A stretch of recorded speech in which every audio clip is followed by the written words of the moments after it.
you know yourself, he's doing what we're doing here and what we're supposed to be doing everywhere. And it's something he's attending to business, our business. And there's a lot of business to attend to, really. Yes, sir. When you think of it, that more and more we are amassing volumes of information, lots and lots of information. And it's hardly imaginable that this information has been there, and yet we were kept away from that information. Now that there has been what you would call a splurge of research, and the more we learn, the more we dig, the more we get, is the more we want. And so it should be, because our history and the things concerning us must be a long one, especially since we were the first on this planet. So we must have a lot of things. And it's the fact that there is so much to do, so much to say, so much to unravel, that's really been the truth that frightens other people. Right. And that is why great attempts, tremendous attempts, even genocide is being made to keep that information away. It should not surprise any of us in the struggle. That's why they attacked Dr. Jeffries, Dr. Ben, Dr. Clark, Shasi McIntyre. Everybody is being attacked everywhere. Even the few European quote-unquote scholars who speak the truth, and they find themselves doing that, even they are attacked. And you see, what the people who attack don't seem to understand, it's the more they attacked, the more we will know, and people are knowing that this is the truth that they're attacking. And I have no worries and no fears about that, and I'm sure you don't, about the end result. Because everywhere you hear the same stories, that now in schools in Louisiana, in schools in Illinois, in schools in England, they are incorporating this information. Books are being used with this information. So it's a matter of time before everywhere you'll find that part of the education of our people. And indeed, they themselves will come into it and be educated. Not that I care two hoots whether they're educated or not, but and I'm sure the same applies to you. But they are going to be able to see these things, and their children will see this thing as it is, and not follow in the sort of blind, ignorant path of their parents. And that path has been a blind, ignorant path, because there is absolutely, I have tried my best, and I'm sure the same thing you will say. I do not find anything, any reason at all for racism. I cannot find it anywhere.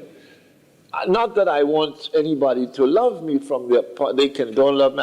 That's not their love that I'm after, neither is the love that you are after. But I'm saying, you have to be either, dumb or wicked or both to be a racist. Let me use an example for you. There is an English scholar. He is an elder. His name is Dr. Hugh Trevor Roper. And this man is considered one of the great scholars of the world, as far as they're concerned. He can write histories of Europe, of Britain.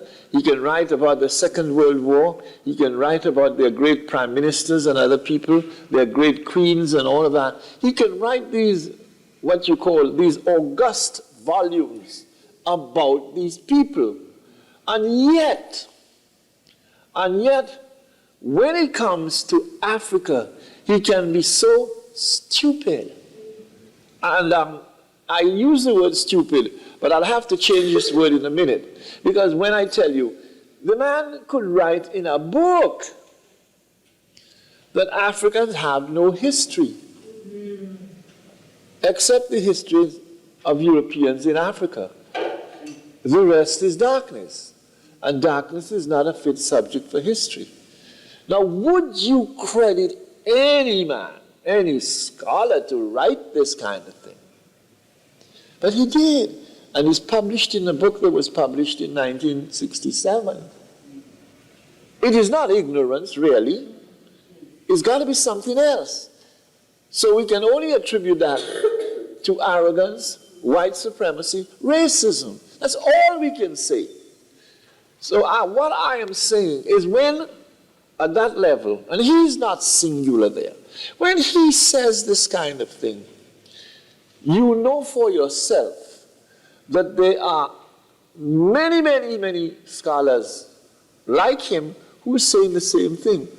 If that were not the case, we would not be having this problem that we're having in education today. Because what they are saying to me and to you is a gross insult to our intelligence. You are trying to tell the children, your children who go to your schools to be miseducated, you are telling them, and you are telling the world in your newspapers, your rags you call newspapers, your television screens, you are telling the world that all this thing about Africans is not true. You are wanting the world to believe lies. How can you have respect for anyone who does this? You cannot have respect for their system, for their religion, for anything. I say this blankly because they are trying to tell a lie. They're telling this lie and hanging on to the lie. For what reason? For racism? All right. So what they are in fact saying is that no matter whether it is the truth written or not, African peoples are inferior. They're not like us. And so we are not like them really. We're not like us. And so consequently, we cannot accept them in the world of equality. This is precisely what they're saying. How can you believe their laws? How can you have any faith or any belief in their religion? I'm saying, Malcolm was saying the same thing. I'm not singular in that respect. You have to ignore these people totally. And I mean totally. We have to live as we see ourselves. And we have to go our own way. You can live among people, but not be like them. It doesn't mean that you have to follow. No, really, let us look at this thing before I get into this, what I'm going to say. It all hinges together. What really have they done on planet Earth that is beneficial to us, really? The Caribs were living before they were there. The Caribs they had known what to do with food. They had known what to do with living, making houses, building houses. Up to now, they're building, if the houses built like the Caribs and the Taínos and the Arawaks build their houses in the Caribbean, made out of the hands of the people, not belonging to any union, not being skilled in any kind of European building architecture. They build houses where hurricanes cannot even throw the roof off. There's a proof of that in the island of Dominica at the moment. The Carib, they call them cabes, round houses. They had the most ferocious hurricane in 1979, Hurricane David. It ripped off the roof and threw buildings down that had been built by American architects and contractors and so on. The ones that were built by the Caribs and the Arawaks remained. The way they built the roofs, nothing can remove them. These are people you call cannibals, you call uncivilized. What I'm trying to say to you, we haven't profited. Had the Incas been left on their own, had the Aztecs been left on their own, we do not know where they would have reached. Had Africans been left to their own devices, I am certain, like you are, we would not be in this position today. The building of cars, if we want to look at this, the building of airplanes, these things would have come. It's not only one set of people, because all the knowledge, the theoretical knowledge that they took in science and mathematics to do that, we had already had it, and it is from Africans they took it. That's right. We would have interpreted it the same way. Proof of the pudding is the kind of buildings that were built in Kemet and other places long before Europe knew anything. They had little square boxes, little holes for the chimney to go up, where the horses, the stables for the horses of the Moors were superior in comfort and architecture than their own, and the house of princes and kings in France and in England and elsewhere. So we have to understand that. The book that they just had, this brother was showing the book, the Iceman Inheritance, that was brought out again, and with the introduction by Dr. Clark. The Iceman Inheritance, one of their own scholars tells you straight, the trouble with the world is the white man. The man is right, because he has done absolutely nothing to improve the quality of life. Building a car is not improving the quality of life, you know. Having a condo is not improving the quality. You know what would improve it? If he could find cures for all those diseases he brought from his lab and brought them to our people. That is what would be something. You cannot cure a common cold. He's brought AIDS into the world from his lab through his wickedness. And now he cannot find a cure. Some man is saying, some scientist was saying on the television yesterday, oh, in the next 8 years, they think they'll have a vaccine. 8 years? You can't wait for 8 years. You want now. You're talking about now. This is what you're talking about, not 8 years.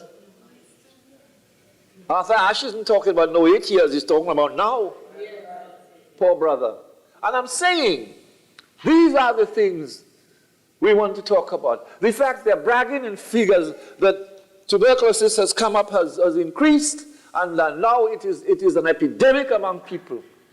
In this country, that's supposed to be whatever it's supposed to be, I'm not even going to mention it's supposed to be this, to be that, to tell me that diseases that had been stopped years ago are coming back again.